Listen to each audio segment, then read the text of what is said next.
Bale, oso ondo markatu duten moduan eta esan duten moduan ikaslan Gipuzkoatik gatoz, Anak lehengo ostiralian irten zuen dekretu edo, agindu berri hau matrikularako, izen ematerako irten zuen ostiralean, eta komentatu genuen zu, informazio bat emateko prest gaude guk, eta Anak esan zian, gu hartzeko ere bai. Eta orduan, gure lana gaur da, apur bat desglosatzea, hor, boletino horretan irakurrita agertzen dena.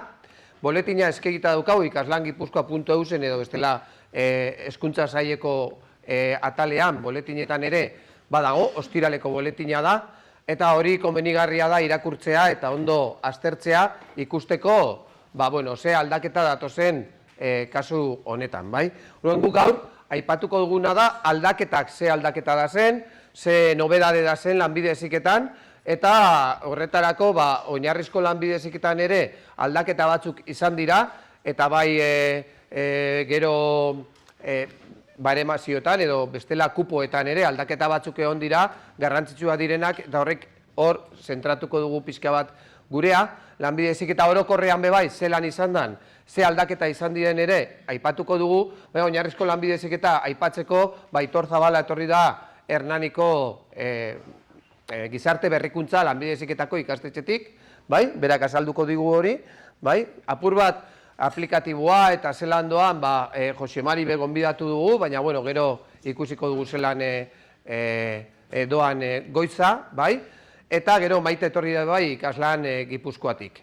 Ni kepa naiz, ikaslan Gipuzkoakoa asko zautzen gara, eta aurrera ingo dugu honetan, Norak esplikatu dau, ikaslan Gipuzkoa zer garen, 27 ikastetxe, 11.000 ikasle baditugu ikastetxe guztietan, ikastetxe eta Gipuzkoa osoan publikoan 11.000 aurten pasatuko ditugu 12.000, ze aurten 5.000 eta 700 plaza gehiago daude ikasleentzako orokorrean. Horrek esan nahi da gutxienez, Gipuzkoan beste 1.500-1.800 egongo direla, plaza gehiago, aurreko urteetan baino. Eta oinarrituko gara, errege dekretuan atara zuena boletinean lanbide heziketa berria nola eratuta zegoen, horrek urte neuen 2023an, gero hemengo agindua, izen ematearen agindua, lanbide heziketakoa hori ostiralian urten duena, eta gero hortik ataratzen ditugun dokumentuetatik eta laburpenetatik oinarrituko gara. Hau dana, daukagu ipinita ikaslangipuzkoa.eusen ere. Daukagu matrikula atala, eta matrikula atal horretan agertzen dira aginduak, agertzen dira zerrendak egiteko, agertzen dira kupoak, agertzen dira laburpenak, fetxak, danak agertzen da, Eta bebai ikasleentzako ipini dugu whatsapp.bat web horrian, whatsappez galdetzeko. Ze guri galdetzen digutenak, eta oin deiak ditugu bulegoan pilo bat, dira amak. Amak deitzen dute pilo bat, ez aitak. Amak. Eta ikasleak ez dute deitzen. Ikasleren batek deitzen du. Amak dira gehien bat deitzen dutena. Baina ikasleak whatsappez eta Instagramez asko funtzionatzen da. Orduen hori ere badaukagu. Orduen azalduko duguna, hasiera batetik, da lanbide heziketa zelan eraldaketa, eta gero izen ematea prozedura eta esleipen prozedura. Eraldaketa horretan, orain arte heziketa zikloetaz hitz egiten genuen, oin graduetaz hitz egingo dugu. Eta gradua die A, B, C, D eta E. Hau dana laburtuta daukazue eta pasatuko diogu, baina guri, garrantzitsuena izango da C eta D, D eta E, D. Heziketa zikloak D barruan sartuko dira. Ikasle kopurua, nomenklatura ere, zehozer finkatu egin behar dugu ere, lanbide heziketako ibilbidea zein dan eta fluxuak, graduak, D graduak nola diran, oinarrizko lanbide heziketa, erdi maila, goi maila, hori da interesatzen zaiguna gaur, E gradua die espezialitateak, kupoak, lehentasun taulak, batxiergo orokorra sartu dutela, behingoz, sartu da, izen emate prozedura eta esleipen prozedura, salduko dugu. Duen, aurrera egiteko,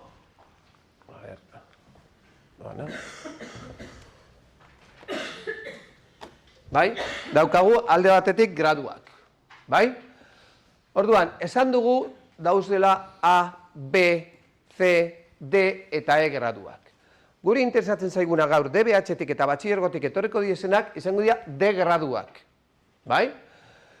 Eta lehenengo gradu bakoitzian dauz, lehenengo maila, bigarren maila eta hirugarren maila. Lehenengo maila gure kasuan izango da oinarrizko lanbide heziketa, bigarren maila izango dira erdi mailako heziketa zikloak eta hirugarren maila izango da goi mailako heziketa zikloak. Bai? Orduan, eta zer dira C graduak? D gradua badia lanbide heziketako heziketa zikloak, zer dira C graduak? C graduak dira orain arte ziren profesional ziurtagiriak lanbide bitartez ataraten zirenak ikastetxean, lanbide heziketako ikastetxean ataraten zirenak. Oin dira lanbide edo profesional ziurtagiria. Zer dira? Heziketa zikloetan dauzen ikasgaiak moduloak batuta 200 orduko ikastaroak, 300 orduko ikastaroak, 400 orduko ikastaroak. Eta horrek ja, emate dutzu titulo bat, posibilidadiak emate dutzuna heziketa ziklo bat egiteko. Bai? Orduan die, zuek imaginatu 2000 ordu badauko erdi mailako heziketa ziklo batek, D graduan, C gradukoak eta diesenak ziurtagiri profesionaleko ikastaro horietan eukiko dau 4 edo 5 zertifikado profesional. Horrekin ja egiten da D gradu bat. Osea, A izango ziren, adibidez, ikasgai baten unidade didaktiko bat. B izango ziren, 2-3 unidade didaktiko. C izango zen, ikasgai bat izateko moduan. Lanbide heziketako ikasgai bat edo heziketa zikloko ikasgai bat ero bi batuta. Eta D da titulo bat, lanbide heziketako titulo bat. Bale? Horretan zentratuko gara. Bai? Orduan, horrekin lotuta, hau ez dakit, bai, badoia. Bai? Daukagu taldeak. Eta talde kopuruak zelan fango diezen eta talde bakoitzean zenba jente egongo dan, oinarrizko lanbide heziketan, hemendik aurrera deituko dala bebai hasierako lanbide heziketa, 15 pertsona egongo dira, bai? Badago beste oinarrizko lanbide heziketa bat behar hezkuntza bereziak dituzten ikasleentzat, hori gero esplikatuko dago Aitorrek ondo, eta dago beste bat, bebai, ibilbide integratua dana oinarrizko lanbide heziketan. Hori, zenbat ikasle parte hartuko duten, 15, 12 eta 20. Eta erdi mailako heziketa zikloetan eta goi mailako heziketa zikloetan talde bakoitzean 25 pertsona sartuko dira. Bai? Jendia matrikulatuko da taldeetan. Ez da matrikulatu, ni EASOn matrikulatzen az danetan ziklo guztietan edo ziklo baten, ez. Ziklo bate baduko 3 talde, erderaz, euskeraz eta mistoan, talde bakoitzean matrikulatu alda. Osea, taldeka matrikula egiten da. Izen ematea, parkatu. Bai? Eta orduan, 25 eko taldeak dira. Bai? Eta E-graduak espezializazioa diesela behin goi mailako heziketa zikloa bukatuta edo erdi mailako heziketa zikloa bukatuta espezializazioa daz. Bai? Dala, gauza konkretu bat, informatikan, gaur egun zer da espezializazio bat, zibersegurtasuna, urtebetekoa, eta ez dagoena beste programan. Bale? Bale, hori ikusita ibilbidea, ikasleen ibilbidea zein dan, eskema bat ekarri dut, DBH-tik zenba pasatzen diran, erdi mailako heziketa zikloetara, gutxi gora bera 27-28 da. 172 joaten da batxilergora. Zenbat jente joaten da batxilergotik lanbide heziketan antzera, dezima batzuk dira, gora bera, joaten dira 128 eta batxilergotik unibertsitatera pasatzen dira 172. Horrek esan nahi dau, betik lanbide heziketan orokorrean lekua egon leikela. Egongo diez, heziketa ziklo batzu bakarrik Gipuzkoan bat badago, 25 bakarrik lekua dago. Bai? Orduan, orokorrean lekua badago. Nik nahi duten hori egitea, nahi duten ikastetxe horretan, igual notaren arabera inbiarko da, baina bai. Orduan, oinarrizko lanbide heziketatik eta bukatzen dauena, gehienak erdi mailara joaten dira. DBH-tik 127 eta erdi mailatik goi mailara joaten dira ia danak. Osea, ia danak nahi dute goi maila egin, erdi mailatik goi mailara. Eta espezializazio bat egin dezakete hor, edo lanera joan aldira bebai, titulo bat tekniko dutelako. Eta goi mailatik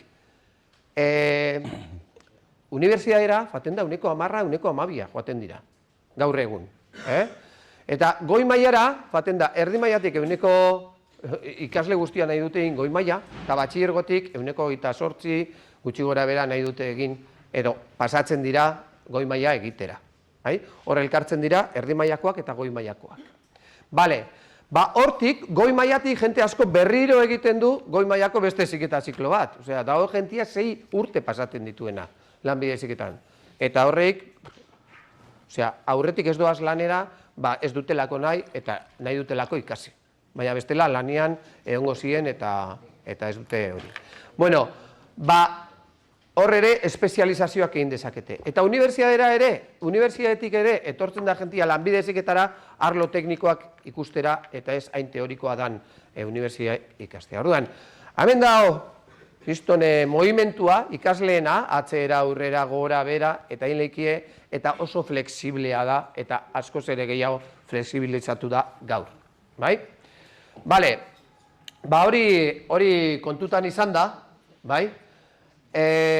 Urregoko puntua da, beti ipini behar da, eta gordeta dago kupo bat, ikasleen kupo bat, lanbide heziketan desgaitasunen bat dauken ikasleentzako 5% kupoa gordeta dago erdi mailan, goi mailan, eta oinarrizko lanbide heziketan 10% dago gordeta, horren ikasle hoientzat, bai? Osea, taldeko 10% gordeta dauko horrentzat. Espada ator inor, listo, sartzen da beste bat ez daukena, edo titulorik ez daukena oinarrizko lanbide heziketan, edo DBH daukena erdi mailan, edo batxilergoa daukena goi mailan. Baina aurten, nobedadea da, hezkuntza premia berezia duten ikasleak ere talde horretan sartu aldirela. Bale? 5% horretan, sartu aldira hezkuntza premia bereziak mapan dauzenak, edo erregistratuta dauzenak hezkuntza sailan, hortik ere sartu aldirela. Beti eukiko daue preferentzia 23% dautenak. Horrek, edo gehiago. Minusbalia bat dutena 23% horrek, horrelakoen bat badago, orduan, pertsona bat badator horrela, ari, esango da, eta bestia, claro, ez da geratuko taldetik kanpo, sartuko da beste kupotik. Baina, bueno, aukera izango du sartzeko, hemen espadago minusbalia duten bat, beti eukiko da aukera bat, hemendik ere sartzeko. Hori da, 5% horretan dagoen nobedadea, aurtengo horretan. Bai? Bale, bai. Hor, aurkeztu behar da, erregistratuta zazela, hezkuntzako atal horretan, mapan zaudela, hemen parte hartzeko alde batetik, 23% edo gehiago daukenak, foru aldundiko agiri bat izaten da, gero, hizkuntza premia berezia dukenak, ja sartuta dago mapan, eta hori aurkeztu beharko dau, eta gero badau beste atal bat, dala, naiz eta ez euki desgaitasun bat, posible rekonozituta eukitzia, gero, izenak eta D graduan zentratu behar garenez, hemen, daukagu oinarrizko edo oinarrizko lanbide heziketa, bai? Erdi mailako heziketa zikloak, goi mailako heziketa zikloak, eta ipini dugu oinarrizko mailako heziketa zikloak, ze horrela agertzen die, aplikatiboan, horrela agertzen die matrikula egiterakoan, laburdura hoiekin. Laburdurak ere ezagutea garrantzitsua da. Eta horretarako hasiko gare oinarrizko lanbide heziketarekin, gero jarraituko dugu erdi mailakin, gero jarraituko dugu goi mailakin, eta gero kupoak aztertuko ditugu. Oinarrizko lanbide heziketarako, Aitor Zabalari komentatuko diot, berak egiteko aurkezpena. Eskerrik asko, Aitor. Bueno, kaixo, egunon, nire izena Aitor Zabala da, Hernaniko lanbide heziketako ikasketa buruetako bat naiz, gure zentroan nahiko talde ditugu oinarrizko lanbide heziketan, esaten detenean oinarrizko lanbide heziketa ohituragatik da, orain da hasierako lanbide heziketa. Bai, baina askotan, nahi gabe ere, hainbeste urte eta gero, oinarrizko lanbide heziketa aterako zait, bai? Gauza bera da. Bale, orduan gure ikastetxean nahiko ziklo ditugu eta nahiko urte daramatzagu hasierako lanbide heziketa honekin, eta orduan ditugu bi ikasketa buru. Bat arduratzen da erdi maila eta goi mailaz, eta ni arduratzen naiz oinarrizko edo hasierako lanbide heziketaz. Bai, bueno, labur ingo dut, ez dut gehiagin luzatu nahi, baina, bueno, hasiera batian azalduko dut, hola. Zer da lanbide heziketa? Oinarrizko lanbide heziketa edo hasierako lanbide heziketa. Ba, argi eta garbi dana, eta ulertu behar deguna gaur egun dela, beste bide bat. Ez dala bide bat, ez hobeagoa, ez okerragoa, DBH eta batxiko bideatik. Da? Bide bat diferentea. Gure zentruan, ikasle asko eta asko etortzen dira, DBH ondo moldatzen ez dianak. Arrazoi handitzengatik. Batzuk izan daitezke, oso mugitua dialako, beste batzuk izan ditzazkete, arazoak zenbait gaiekin, baina ikasle horiek askok eta askok badituzte baliabide eta gauzon asko. Bai, igual, gizarte estudiatzeko ez daude gustora, baina tailer batian lanian aritzeko eta oso gustora da. Daude. Nik esaten de beti, karrera asko daude. Zientzekoak, letretakoak, eta horrelako gauza asko daude. Eta aukera dukazu, zergatik ez maila hontan. Gauza bera da. Batzuk joan daitezke, nolabait, gizarte, naturzientziak edo filosofia ikasteko bidetik, beste batzuk joan beharko lukete lanbide bidetik. Eta oinarrizko lanbide heziketa edo hasierako lanbide heziketa hori da, beste bide bat. Ez hobea, ez okerra. Beste bide bat. Bai, ikusten da bidea, ez dela inon isten. Bai, bidea, hau jartzen dugu beti gurasoak etortzen tezkigunean galdezka eta oso eskema erresa da. Hau da, pasatzen galen hezkuntzatik, DBH-era, bigarren mailetik, pasat gaitezke jarraitu DBH-en, hirugarren, laugarren mailara, eta hortik joan gaitezke, batxira, erdi mailara, edo denak ezautzen dugun bidea. Baina beste bide bat badago, dala oinarrizko lanbide heziketa edo hasierako lanbide heziketa. Hau da, bigarren edo hirugarren mailan pasa daitezke oinarrizko lanbide heziketa. Eta oinarrizko lanbide heziketik joan daitezke erdi mailara, erdi mailatik goi mailara, goi mailatik unibertsitatea, espezializazioetara, baina hemen ezberdintasun txiki badago eta oso argi utzi beharrana. Lan mundua lotutago lanbide heziketarekin. Ia ezinbestekoa da. Lanbide heziketatik pasatzea lan mundura joateko. Bai, zaila izaten da, DBH laugarren maila batetik lan mundura jotzea. Eta zailago izango da. Europak bultzatzen gaitu geroz eta gehiago titulazio minimo bat edukitzea lanian hasi ahal izateko. Bai, orduan, nahi eta nahi ez, pasa beharko dugu. Edo unibertsitatetik, edo lanbide heziketatik. Momentum batean, lanean joteko. Bai, orduan, lanbide heziketak, oinarrizko lanbide heziketak gain zuzen, ematen du ikaslari aukera hori. Ez dio ezer izten, bide hontan, baina bai ematen dio lanera joteko aukera bat. Bai, zer esan nahi du horrek? Ba, ikasle batek, oinarrizko lanbide heziketa bukatzen duenean, 2 urteko lanbide heziketa normalean, berak erabakiko dula. Ikasten jarraitu, lanera jo. Bai? Horrek, ikasle askorentzat, oso garrantzitsua da. Bai? Askok, gure ikasle gehienek ez denek, oinarrizko lanbide heziketa bukatuta gero, edo ikasten daude edo lanian daude. Hau da, bukatzen dutenek, denek egiten dute, edo ikasten jarraitu, edo lanera jo. Denek, ez dago inor, denboa pasa. Bai, ezan alde bestalde batetik, gero azalduko ditut, ze lanbide heziketa mota, oinarrizko lanbide heziketa mota dauden, baina badago ere beste talde bat, nolait ikasketetatik kanpo dagona. Hau da, edo kanpotik etorritako jendea, edo horrelako jendea. Bai, horiek ere bere tokia badute oinarrizko lanbide heziketan. Bai, eskema honekin esan edetena da, bidea ez dala inoiz izten. Hau da, guraso batek beldurra du nien, bidaltzen baitu oinarrizko lanbide heziketara, gero ez du jarraituko ikasten, ez du zertan ala izan beharrik. Hemen ikusten dugu, inkluso, zentzuzkoena espada, ere, oinarrizko lanbide heziketatik berez, batxillerrea joan ahal izango lukete. Ez da arruntena, ez dago gomendatzen duguna, baina gomendatzen dugun bezala, batxi nahi badezu, DBH 3 egitea, akaso, aukera bat, erdi mailara juteko garaian, izan daitekela oinarrizko lanbide heziketatik pasatzea. Ze ikasten da oinarrizko lanbide heziketan? Gauza diferenteak. Ez hobeak, ez okerragoak. Diferenteak. Ze oinarrizko lanbide heziketa daude? Momentu honetan daude 4 diferente oinarrizko lanbide heziketa. 2 urteko oinarrizko lanbide heziketa, bai, eta horrea, zeintzu sartu daitezke? 15 urte matrikulazio urtean betetzen dutenak, edo gehiago. Agrin handiagoa. Bai, hau da. Aurten matrikulatu garakoak, 2024 bete behar dituzte, 15 urte. Bale? Ze baldintzak? Horrez gain, egina eduki behar dute, egina, ez du zertan gainditu egon behar, 3. DBH edo 2. DBH baimena eskatuta hezkuntzari. Eta orientazio aholkua behar da. Bai? Normalian.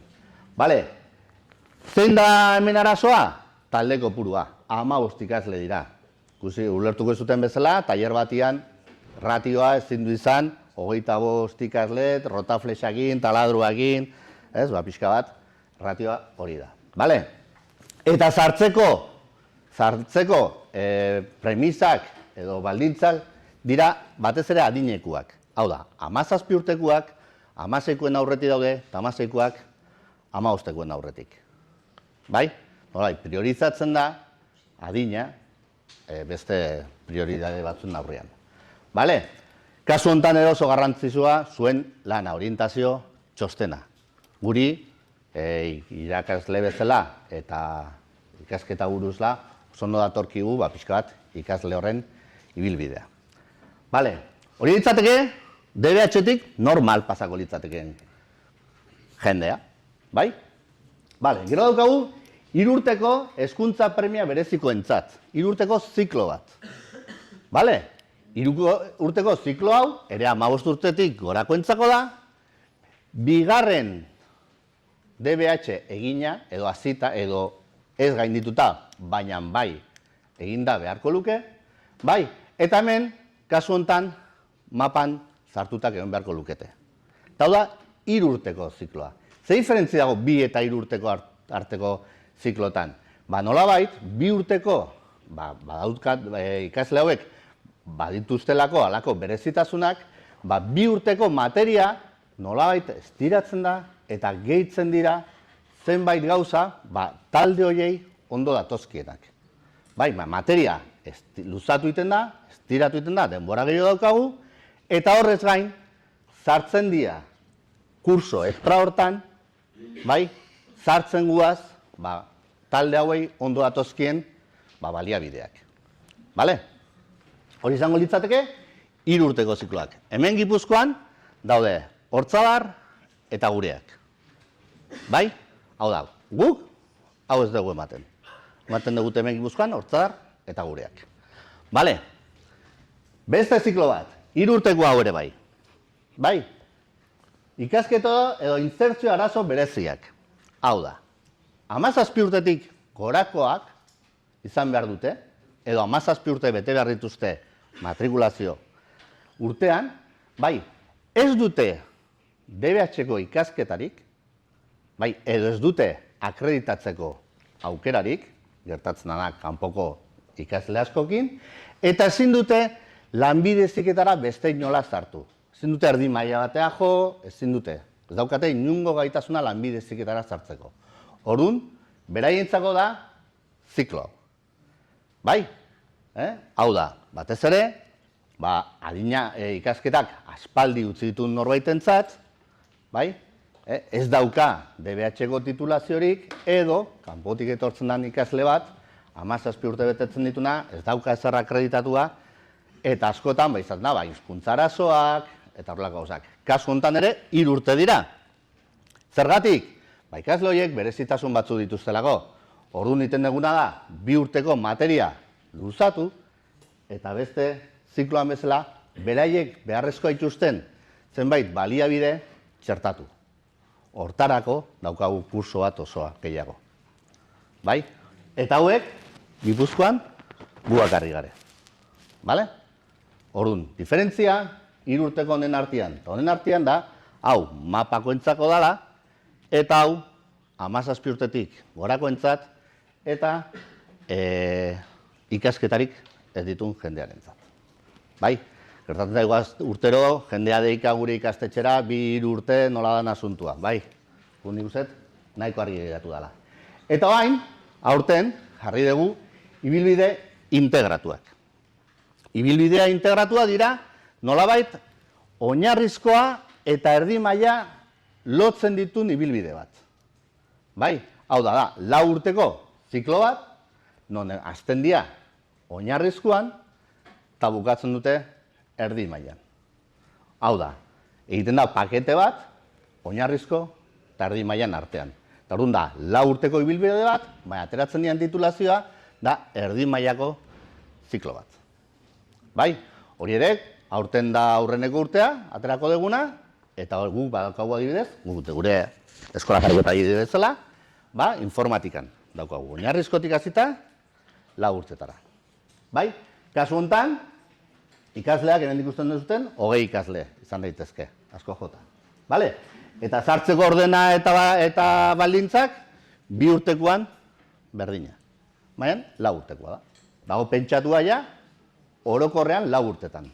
Ez 2 gehi 2, baizik eta 4. Hau dute, 2 urte OLH, 2 urte erdi mailan, baina ja, nolabait beraien arteko lotura batekin. Bai? Eta hau dira, oinarrizko edo hasierako lanbide heziketako 4 aukerak.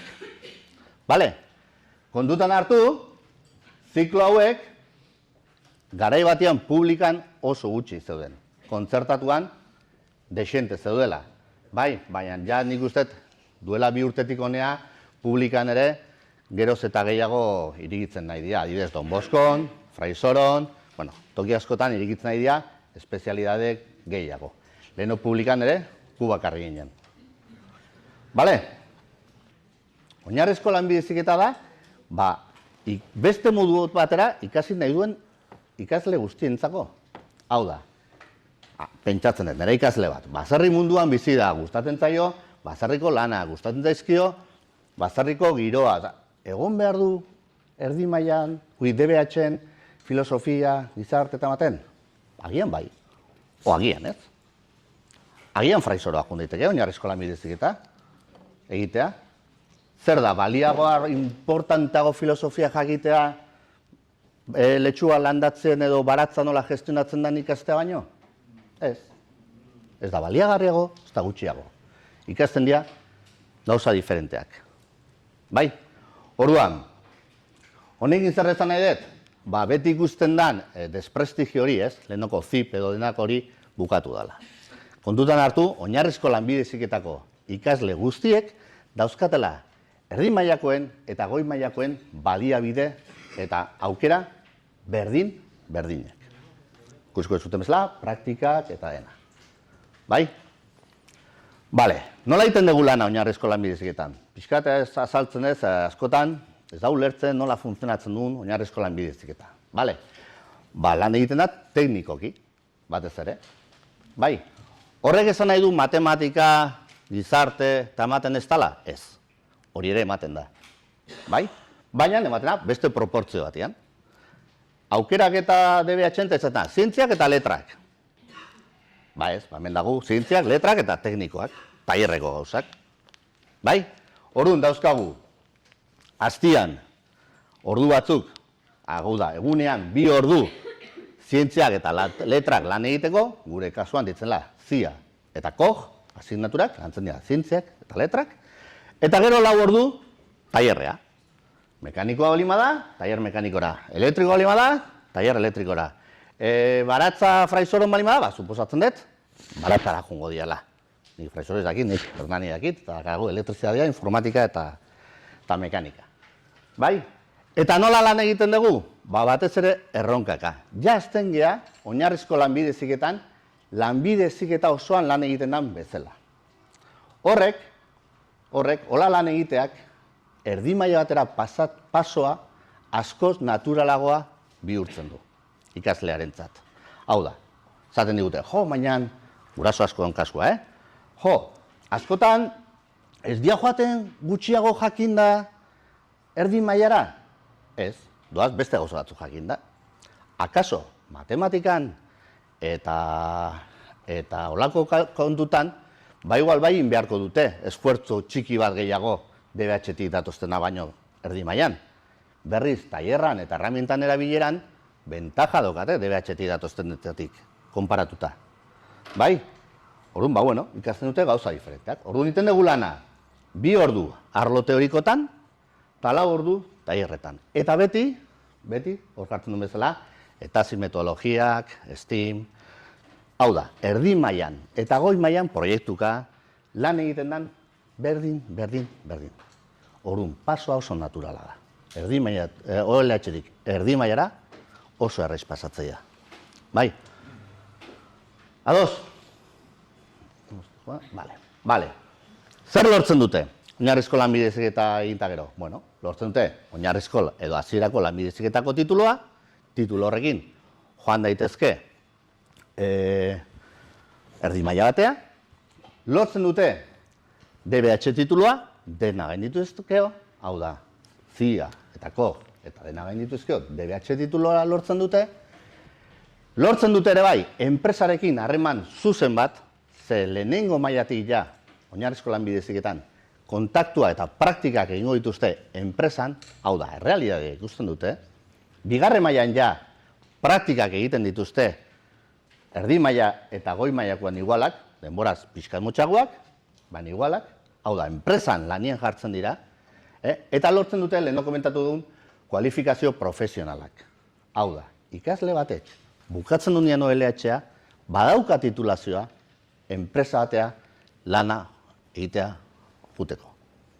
Bai. Bale.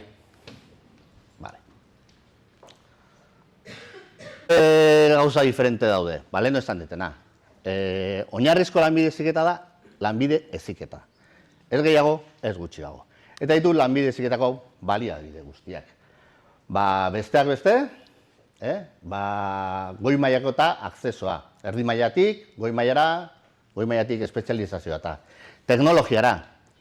Bai, lan mundura jo nahi badute, gaur egungo teknologia erabili behar dute. Eta lanbide heziketan teknologia hori dago. Eta oinarrizko lanbide heziketan ere teknologia hori bera dute.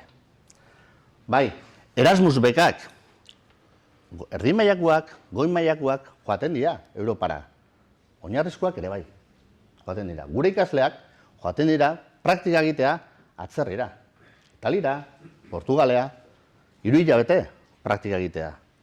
Zenbait ikasle esango luke, ni nola jungo naiz, DBH entzegonean, nola jungo naiz ni Italiara 3 hilabete praktika egitea, bai, joaten dira. Bai, eta gero lan munduakin harremana. Hori oso garrantzitsua da. Lan munduak, denak izan du gaztiak, denak egun nola funtzionatu dugu gazterik, lanean hasten nian ikusten duzu gauzak nola dian, askotan. Eta ikasle hauek, lehenengo urtetik ja, eta bigarrenean seguro, lanean hasten dira. Zergatik? Lehenengo maila talako 3 ebalaketa, bigarren maila da 2 ebaloketa eta praktikak. Hau da, oinarrizko lanbidea egiten duna, enpresan sartzen da, hasieratik. Bai? Eta hor, ikusten du askotan, bere gabeziak. Eta askotan, pizten zaie ikasten jarraitzeko ze hori. Bai? Bueno, karri gure zentroko adibide bat. Bale? Zatik honekin egitut azalpen interesgarri batzuk gehitu. Hau da, gure ikastetxokoa, baina adibide bezala karri dut. Bai? Gu daukagu, oinarrizko lanbide heziketa 2 urtekoa eta 3 urtekoa. Bai? Oso interesgarria da ikastetxeak izan dezaten, hau da, oinarrizko lanbide heziketa daukaten ikastetxeak edukitzea ibilbide osoak. Bai, gure kasuan daukagu oinarrizkoa, daukagu erdi maila, daukagu goi maila, eta inkluso daukagu espezializazio bat gure ikastetxean. Bai, baina zergatik esaten dut hau? Ze ikasleak, orain arte, oinarrizko lanbide heziketak egon dira aparte. Egon dira lanbide heziketatik aparte. Beste zentro batean, beste eraikin batean, bai. Eta gure ikuspegitik, eta beti bultzatu dugu, bai Arebalokin, bai Jorgekin, bai Bildarratzekin, oso garrantzitsua dela oinarrizko lanbide heziketa egon dadila oinarrizko lanbide heziketako zentruen barruan. Zergatik, guk, erronkatkin eta horlako lanekin iten digunean, iten ditugu gauza asko interzikloka. Hau da, diseinokoak diseinatzen dute kotxe karreraz bat. Oinarrizko lanbide heziketakoak iten dute struktura. Elektrikoak erdimailakoak egiten dute instalazio elektrikoa. Animazio soziokulturalekoak egiten dute propaganda kotxe horren inguruan. Hau da, ikasleak nazten nahi dira denbora guztia. Eta oinarrizkoek ikusten dute erdimailakoak zer egiten duten, goi-mailakoak zer egiten duten, eta area joan nahi dute. Horregatik da, hain garrantzitsua, ikasle oinarrizko lanbide heziketakoak egon daitezela gainontzeko lanbide heziketako ikasleekin. Ikusten dituztelako ereduak. Ikusten dutelako etorkizun bat. Bai? Gure adibidez da gure ikastetxearen adibide bat. Bale. Beste pildorita bat. Bai, bukatzeko. Barkatu. Esan deguna, ez? Pixka bat kontutan hartu zuek, gurasoak asko zuekin harremanetan jartzen dira, zuekin, tutorekin.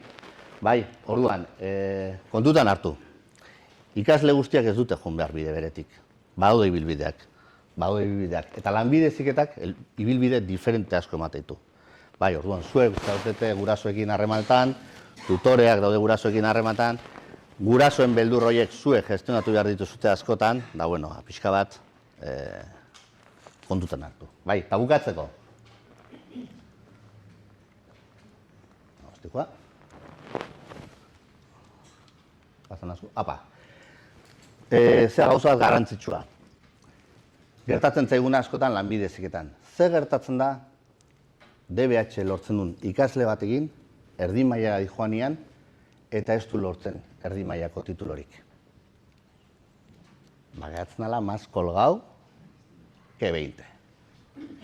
Así de claro. Oinarrizko lanbide heziketara ezin dute bueltatu. DBH titula badute, ezin dute oinarrizko lanbide heziketara joan. Geratzen zaien bide bakarra lanea joateko da lanbide. Bai, orduan, kontutan hartu, DBH lortzen duenean ikasle batek nolabait ere oinarrizko lanbide heziketako ateak izten zaizkiola. Eta ez badu lortzen erdi maila bat, kuidau. Bai, pixkat, hori aitatu nahi nuen, ze gertatzen zaigu askotan, dibertsitik edo bestelako bat, mutil jatorra da, indulana, ez dakiten, gero ez badu erdi maila ateratzen, kontuz, berriz, oinarrizko lanbidea egin ezkeo, badauka, berdin erdi mailako bidea, baina badauka lanerako bidea. Gero adibide batzuk ekarritut, baina hauek salto ingo ditut, bale? Nola egiten dugun lana eta guzti hori salto ingo dut. Bale, mila esker eta galdera gero, bale? Eskerrik asko. Oso ondo. Gustatu naiz, Ondo. Ya está. Eskerrik asko, Aitor. Bale, ikusi dugu, oinarrizko lanbide heziketa zelan funtzionatzen dauen, bai? Eta ikusiko duguna zera da, erdi mailako heziketa zikloa eta goi mailako heziketa zikloak ez dugu esplikatuko zelan eta zer da, ze badakizue, ezagutzen duzue. Oso ondo esplikatu da Aitorrek zer gertatzen da lanbide heziketan eta nola funtzionatzen dauen lanbide heziketa eta era berean funtzionatzen dauen lanbide heziketako ikastetxe guztiak. Eta apostu bat egin behar dugu eta bota behar dugu, frontoira botako dugu pelota esanez, garrantzitsua dela bebai lanbide heziketa askotan eta askotan ikusi dela apur bat maskulinizatua, bai? Eta lan asko egiten ari derela lanbide heziketatik, ikastetxeetatik, emakumeak ere parte hartzeko lanbide heziketan. Batzutan ez da ikusten aukera moduan, baina aukera oso ona eta aberatsa da, esperientzia asko daukagula alde horretatik. Teknikari bihurtzen dira erdi mailako heziketa zikloak eginda. Ikastetxe guztia ja parekotasun planak badute, bai ikasleentzat, bai langileentzat, edo horretan ari dira, lanean, Eta orduan ikasle askok esaten digute, bai, baina apur bat, ez dakit, ni neska hor sartu, berdin gertatzen da mutilak arlo feminizatuetara sartzeko, berdin gertatzen da. Horren ikaslanetik apostua egiten dugu pixka bat horretan, eta informazioa eta apoioa egiten dugu alde horretatik. Ikastetxeei, familiei eta animatu egiten ditugu, zabaltzeko. Goi mailako heziketa zikloak goi teknikaria izango da, hori bukatzen dauena. Titulu aukiko dau goi teknikarienena. Eta hortik, joan ahal izango da, unibertsitatera edo espezializazio batera, edo beste ikastetxe batzuk egitera, edo beste goi mailako heziketa ziklo bat egitera. Horrei, espezializazioak, lehen komentatu duten moduan, da goi mailatik espezializazioetara doiazen ikasleak, da arlo konkretu bat egiteko informatikatik oin zibersegurtasuna dago espezializazioan. Baina kotxeko mantenuan zer dago? Hibridoak, elektrikoak, igual programazioen oso gutxi ikusten da eta antolatzen dira espezializazioak enpresakin batera dualean lana eta ikasteko ikasleak arlo horretatik. Datorren urtean ikasle guztiak egongo die dualean. Zer da hori? Lehenengoko mailan, fango diezela enpresara egonaldiak egitera. Bigarren mailan joaten diezen moduan, orain arte joan dien moduan, ikaslea fango diela lehenengo mailan. Orduan, horrek aldaketa izugarrizkoa ekarriko du, bai ikasleentzako, bai sistemarentzako eta bai sartzeko kupoak. Hau, asko gustatzen zaizue, hau asko begiratzen da, baina iaz simpleagoa zan gauza bat, oin aldaketa eta boletin eta lege berriarekin aldatu egiten dau pixka bat estruktura honek. Oinarrizko lanbide heziketatik eta DBH-era pasatu nahi duenak, DBH-ko titulua badauko, oinarrizko lanbide heziketatik DBH-ko titulua lortu badau, eukiko da, 175 gordeta dago eurentzat. Eta 175 horren barruan, egongo da, 160 DBH-ko graduko titulua daukatenak. Eta horren barruan, sartzen dira DBH-ko aurretik 3 urte daukatenak, atzera daukatenak, eginda horrek preferentzia eukiko dute. Eta oinarrizko lanbide heziketakoak ere aukera eta kupo bat daukie, orain arte, edo oindala 2 urtera arte, oinarrizko lanbide heziketa egin dutenak, oinarrizko lanbide heziketako tituluakin sartzeko ere aukera izango dute 1,5. Eta hor esan nahi dau, garrantzitsuena dela, DBH-ko tituluarekin 1,75 gordeta daukiela. DBH-tik erdi maila egingo dute, erdi mailatik goi maila pasatzeko edo batxilergoko tituluarekin sartuko dira eta gordeta egongo da taldearen 180 gordeta egongo da batxilergo titulua daukientzako edo erdi mailako titulua daukienentzako. Eta hor, zelan sartzen da talde horretan 180, esan dugu 25ko taldea direla. Nola banatzen da batxilergo eta erdi mailako heziketa zikloak erdi eta erdi. Hau da, goi mailako heziketa zikloetara batxilergoko titulua daukanak 140 gordeta dauko, talde horretako 140 eurendako dagoz gordeta, erdia baino pixka bat gutxia. Eta erdi mailatik doanentzat ere taldearen 140 gordeta kupoa dauko gordeta horretarako dauko erdi mailatik datozen ikaslea. Eta, bestiari sarbide frogak eta abar, baina guri eta zuei interesatzen zaizuena da lehenengoko zutabe hori. Hau pasatuko dizuegu, detaileekin, gure web orrian ere matrikulan sartzen bagara hor daoz sartuta, eskema hau, eta izaleke aldaketatxon bat ozeo zer eukilike hor sartuta. Pasan mikrofonoa. Vale. kupoitan, hor, Atzera doia. bai, aklarazio bat. Hor, 15% hartzen duenen oinarrizko lanbide heziketa, ez da oinarrizko lanbide heziketa guain bukatu duenentzat. Zergatik, oinarrizko lanbide heziketa bukatu duenak DBH-ekin ateatzen die. Orduan, horiek sartzen die 60%ko kupo hortan. Orduan, 15%ko oinarrizko lanbide heziketa da 2021-22 edo aurrez bukatu duenentzat. Ze orduen ez zien DBH-ekin ateatzen. Segur asko, 15% ez da beteko aurten. Zergatik, 2021-22 oinarrizko lanbide heziketa bukatu zuenak lanbide heziketan daude. Orduan, 15% pasako da 60% eta benetan izango da 60% DBH-ko ikaslentzat. Gero baita ere, 15% sarbide froga gero eta jende gutxigo aurkezten da sarbide froga, gero eta jende gutxigo dator, sarbideoi gero eta gutxiago da, orduan, nik uste, hoi baita ere 15% batuko genduke, 60% horta eta benetan praktikotasun batean izango litzeke 80%. Orduan pixka bat. Nik uste, nobedadea daola, errege dekretuk, 2023ko errege dekretuk, iten duna da, lehen esten du lanbide heziketan itinerariok egitea. Eta aldaketa handuna da goi mailako ziklotan. Gualtzen batzate batxillergotik aurreko baten sartzezan kasi 60%, eta erdi mailako ziklok 65% eta guain parekat iten da. Hor dago aldaketa handina.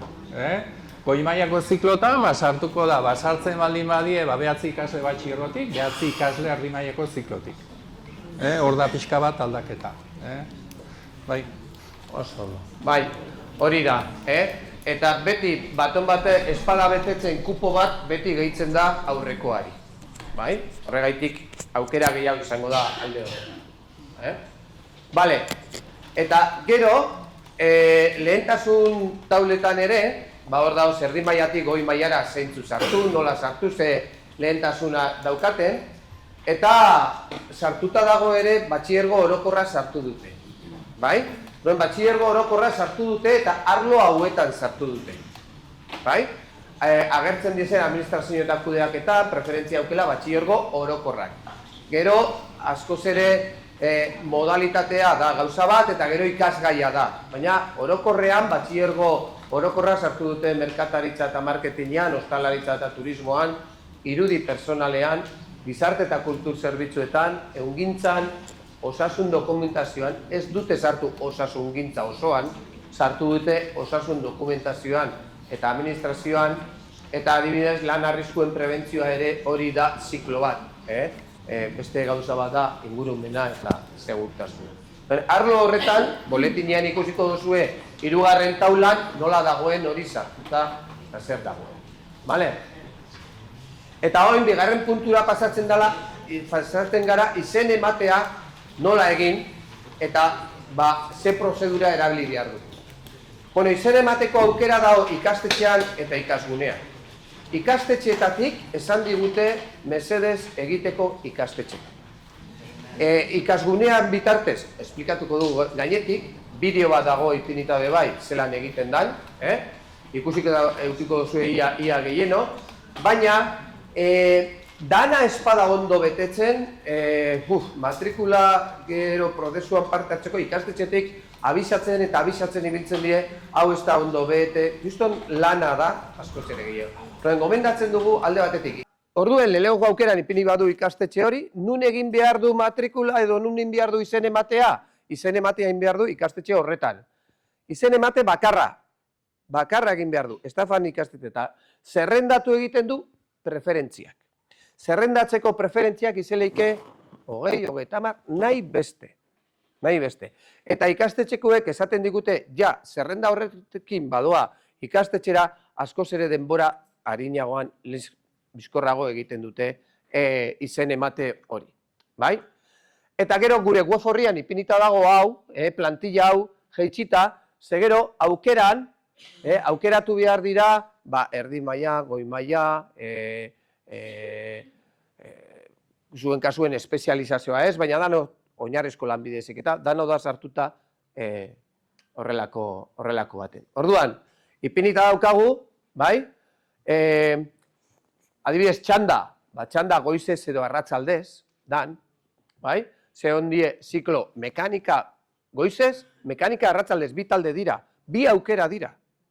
Batzuk ez da, ni mekanika goizez ez akabo. Ja, baina ez badizu ematen nota, eta ez bauzu ipini ezer, azpian, bai itxo egin behar dozu bukaerar arte edo ia ber lekua geratzen dan edo ia lekua dagoen. Bale? Hori esplikatuko du gero.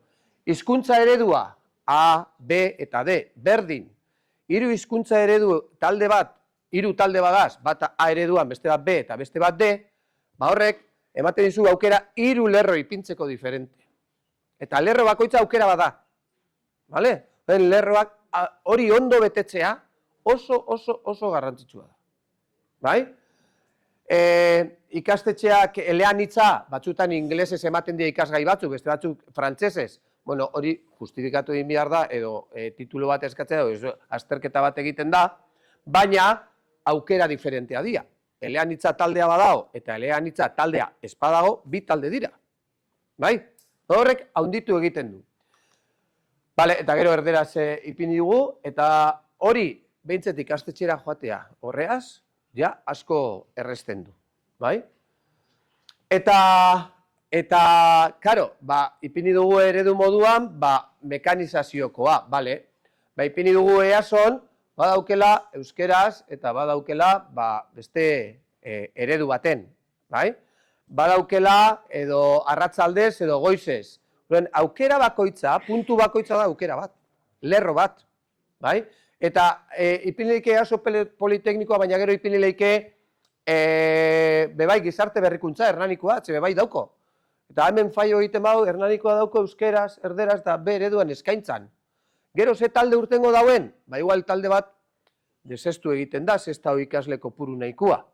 Eta hori, hezkuntza sailak, sailburu horretzak esaten du. Hemen ez da ikasle kopuru nahikoa eta fuera. Hori, borratu egiten zaio. Eta gorutze eta joaten da. Eta orduan, eredu bakoitza, eleaniztasuna, goizez arratsaldez, hori da aukera bat, edo lerro bat aukera horretan. Nahi beste, eta pribatuak ere ipinilike, eta nik ipinilike kirola gustatzen zaita, kirola, eta gero osasuna, eta gero ipinilezake gizarteratzea, eta gero ipinilike mekanika, bukaeran. Osea, ipinilezaket nahi dudana, bale? Hori badakizue, baina hori argitzea, argi dago. Eta ikasgunean nola egiten dan, online nola egiten dan, orientatzaile batzuk ikaslei laguntzen diezue egiten. Baina argi eduki behar da, ikasleak berak ezin duela egin. 18 urte espadauko. 16 urte edo 18 urtetik berako ikasleak gurasoak egin behar dutzen izen ematea. Asuntua da, zerrenda horrela agertuko dala. Eta zerrendan agertuko da, oinarrizko mailako heziketa zikloa, OMHZ, bada oinarrizkoa. Agertuko da, erdi mailako heziketa zikloa, EMHZ, agertuko dira, eta hori argi eduki behar daue. Egon da jendea, egon dira ikasleak online egin dutena matrikula, eta esan dau, goi mailako edo batxierra egin dute, eta erdi mailakoan apuntatu da, goi mailan apuntatu beharrean. Ailegatzen da, esleipen hori, eta ala, erdi mailan, eta onartu inaue, baina erdi mailan nik ez nuen nahi egin, goi maila, ja, baina ez gaizki ipini zenuen, izena, bai? Nomenklatura hau oso argi eduki behar dago ikasleak eta zueik ere orientatzeko orduan, bai? Orduan, oinarrizko lanbide heziketa, bigarren lerroan erdi mailako heziketa zikloak, goi mailako heziketa zikloak, LHEK espezialitatea da, bai? Eta gero, urtengo dau beste ziklo batzuk diesela MB, B zertifikatu profesionala, BZP. Orduan, nomenklatura horrek ziklo bakoitzaren ondoan egongo da, eta orduan argi eduki behar du nun apuntatuko garen. Bale? Hori da dauen dauzen aldagaiak. Bai? Eta hemen, argi eduki, gorderi ez badugu emuten eta irtenen badau, hau borratu egiten da. Gorderi ematen badiote, bale. Eta behin gorderi eman da, hor geratuko da, zabaldu urrengoko egunean zabaltzen dudana.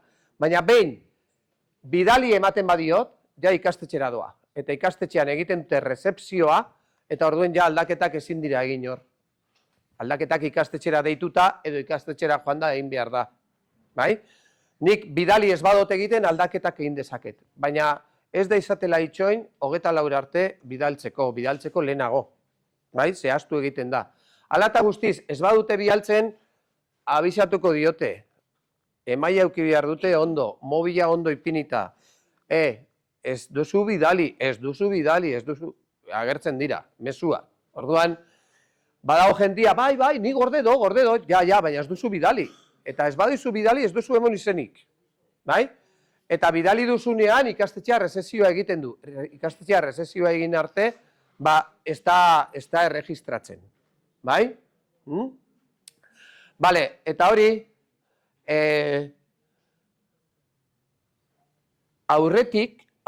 honen aurretik, eskatzen dotzie, ikasliei ere, eskatzen dotzie gauza bat, eskatzen dotzie ia, hezkuntza bereziko premia izan duten, minusbalien bat baduen, edo kirol errendimendu aldukoa dan. Hemen ere markatu egin behar da, izena ematerakoan lehenengoko hori. Hezkuntza berezi, premia berezin bat. Gero eskatuko txie dokumentazioa, edo gero eskatzen dotzie, hau behar da. Bai? Hori garrantzitsua da. Bale, hau eginda, eta hori bidalita dagoenean, jazta ja izen ematea eginda dago, espada ikastetxera deitu, ondo eginda dagoen. Eta ailegatu dan. Hau da, ostiralean nik oin egiten badot, ordu biterdietan egiten badot izen ematea, astelenera arte ikastetxeara idazkaria edo doan ematen dioena okei, doan arte ez da erregistratuta, ez da egongo erregistratuta, ze ikastetxean okeia ematen diote. Bale? Bale, eta behin hori eginda, ja sartzen da esleipen prozedura baten. Uztailean hasten da, esleipen prozedura eta horretarako kopia batzuk itxi dugu alde batetik, zelan izango dan esleipena, esleipena izango da alde batetik, hiru esleipen egongo dira, bai?